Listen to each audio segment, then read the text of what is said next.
अडानी के अंदर सारा पैसा मोदी जी का लगा हुआ है। अडानी केवल फ्रंट है। अडानी तो केवल मोदी जी का पैसा मैनेज करता है, मैनेजर है।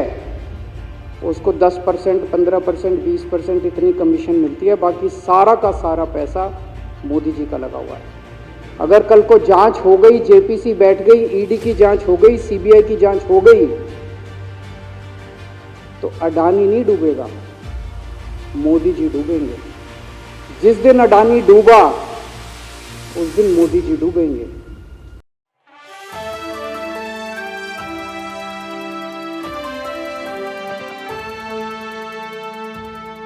कांग्रेस और बीजेपी के तमाम मुद्दों के बीच एक सबसे बड़ा मुद्दा सामने आया है, वो अडानी का मुद्दा। ये कहा जा रहा है कि देश के प्रधानमंत्री नरेंद्र मोदी ने 9 सालों में कुछ किया हो या ना किया हो, लेकिन अपने मित्र को अमीर बना दिया। एक समय ऐसा था कि गौतम अडानी 609वें नंबर पर आया करते थे, फिर 9 सालों में ऐसा क्या हो गया कि गौतम अडानी जो है अंतर्राष्ट्रीय स्तर पर, पूरे विश्व लेवल पर तीसरे नंबर के सबसे अमीर व्यक्ति बन गए। लेकिन हिंडनबर्ग की रिपोर्ट ने सब कुछ हिला दिया। ये कह दिया कि हिंडनबर्ग ने जो खुलासे किए हैं वो गलत हैं। ये दावे ठोके गए बीजेपी पार्टी की तरफ से नहीं, अपितु यहाँ पर तमाम रिपोर्ट्स ये बताती हैं कि अडानी को खुद ही भरोसा नहीं है हिंडनबर्ग पर। लेकिन इस बीच कांग्रेस पार्टी ने बीजेपी और यहाँ पर यानी कि नरेंद्र मोदी और अडानी के कनेक्शन पर खुलासा कर दिया। ये कह दिया कि मोदी प्लस अडानी मोडानी, ये कह दिया कि मोदी और अडानी ने मिलकर देश के साथ पक्षपात किया। आपको याद होगा राहुल गांधी ने लाल किले से एक भविष्यवाणी की थी कि हमारे देश को चलाने का काम नरेंद्र मोदी जी नहीं करते हैं, हमारे देश को चलाने का काम तो मोदी और अडानी यानी कि अडानी अंबानी करते हैं।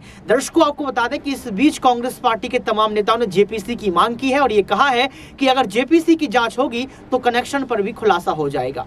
नमस्कार, आपके साथ मैं हूं ऋतिक सविता। स्वागत है आपका नेक्स्ट 9 न्यूज पॉलिटिकल बाइट में। दर्शकों, ये 100 सवाल जो हमने 3 महीने में पूछे थे, इसका एक ही मकसद था कि सुप्रीम कोर्ट कमेटी सीमित तरीके से जांच कर पाएगी। मोडानी घोटाले के बारे में अगर आपको सच्चाई जाननी है तो सिर्फ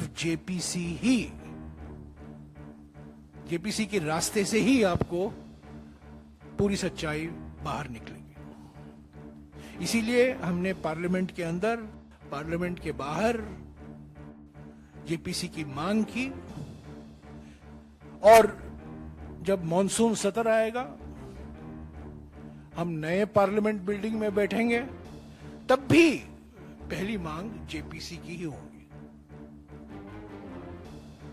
ये मांग से हम पीछे हटेंगे नहीं। सभी विपक्ष पार्टियां एक हैं, एकजुट होकर इस मोडानी मामले में जेपीसी का गठन, इस पर हम दबाव सरकार पर बरकरार रखें। तो सुना आपने इस वीडियो को सुनने के बाद आपको पता लग गया होगा कि यहाँ पर जेपीसी की मांग की जा रही है, साथ में मोदी और अडानी के कनेक्शन पर भी बात की जा रही है। ये कहा जा रहा है कि ये पक्षपात देश की जनता के साथ पक्षपात है, देश का ही पैसा लिया गया है और अपने मित्र को अमीर बना दिया गया है। वहीं अरविंद केजरीवाल ये दावा ठोक रहे हैं कि मित्र को अमीर नहीं बनाया, यानी कि अडानी अमीर नहीं हुए, अमीर तो देश के प्रधानमंत्री नरेंद्र मोदी हो गए हैं। क्यों? क्योंकि जो कुछ अडानी का है वह सब कुछ मोदी का है। आखिर क्या कुछ कहते हैं अरविंद केजरीवाल, आप खुद ही सुनिए। जिस दिन अडानी डूबा उस दिन मोदी जी डूबेंगे।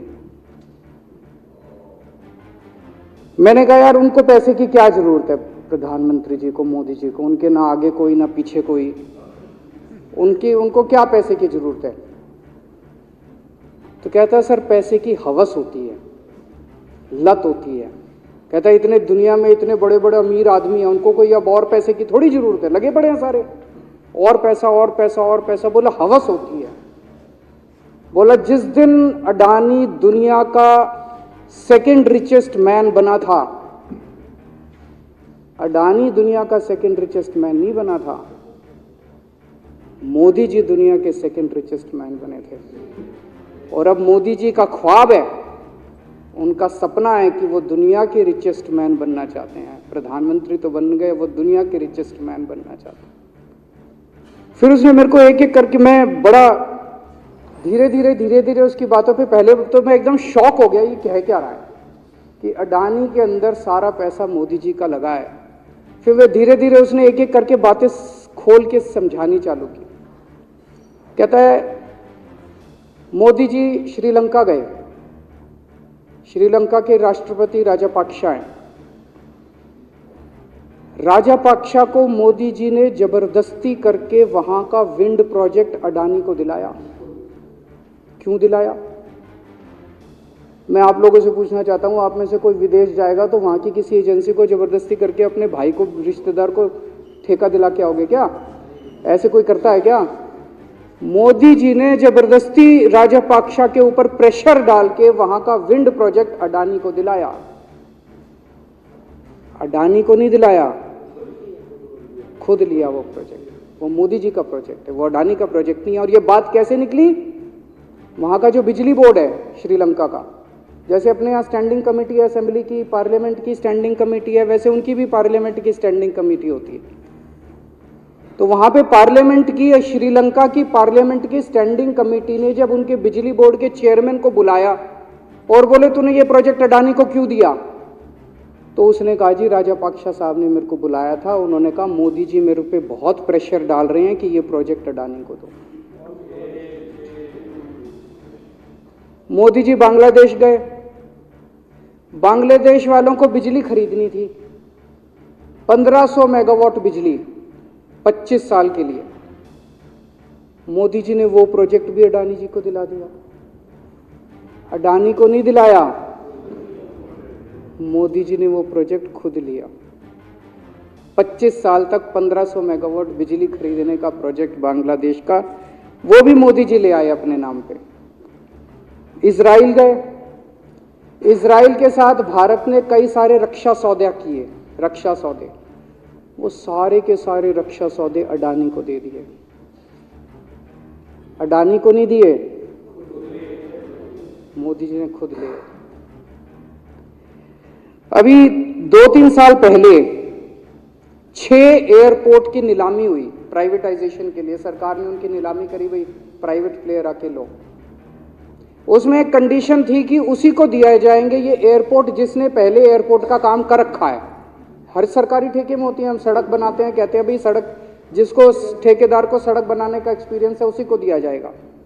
हम बिल्डिंग बनाते हैं, हम कहते हैं भाई ये पानी के वाटर ट्रीटमेंट प्लांट लगाते हैं, हम कहते हैं भाई जिसने WTP वाटर ट्रीटमेंट प्लांट इतने लगा रखे हैं उसी को दिया जाएगा। हम सीवेज ट्रीटमेंट प्लांट बनाते हैं, हम कहते हैं जिसको 20 साल का एक्सपीरियंस है, 15 साल का है, उसी को। इसमें भी ये कंडीशन थी कि जिसने इतने साल तक एयरपोर्ट चलाने का काम कर रखा उसी को दिया जाएगा। अब अडानी ने तो कर नहीं, मोदी जी ने तो कर नहीं रखा था, अडानी ने तो कर नहीं रखा था, तो क्या करते? आखिरी मोमेंट पे वो कंडीशन हटा दी गई, बोले कोई एक्सपीरियंस की जरूरत नहीं है। 6 एयरपोर्ट नीलामी पे थे, 6 के 6 एयरपोर्ट अडानी को दे दिए, अडानी को नहीं दिए, मोदी जी ने वो खुद 6 के 6 एयरपोर्ट खुद अपने नाम कर लिए। आज 2021 नवंबर में एयरपोर्ट टेक ओवर किए, 2023 1.5 साल हुआ है। 1.5 साल के अंदर आज एयरपोर्ट का 30%, पूरे देश का एयरपोर्ट का जितना धंधा है, बिजनेस है, उसका 30% बिजनेस जो है वो मोदी जी के पास है। 30%, 1.5 साल के अंदर इतना बड़ा भारत देश, इतने एयरपोर्ट, 30% एयरपोर्ट का बिजनेस आज मोदी जी के पास है। एक और बड़ी इंटरेस्टिंग चीज हो रही है, ये ईडी और सीबीआई को इस्तेमाल करके बंदूक यहां रख के लोगों की फैक्ट्रियां छीनी जा रही हैं। मतलब 10 अक्टूबर 2018 को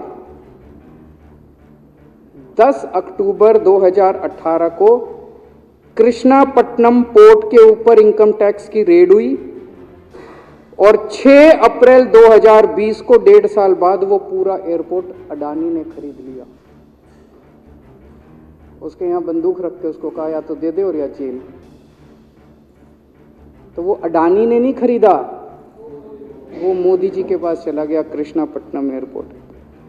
10 दिसंबर 2020 को एसीसी और अंबुजा सीमेंट पे रेड हुई और 2 साल बाद 16 अक्टूबर 2022 को दोनों सीमेंट प्लांट मोदी जी के पास चले गए।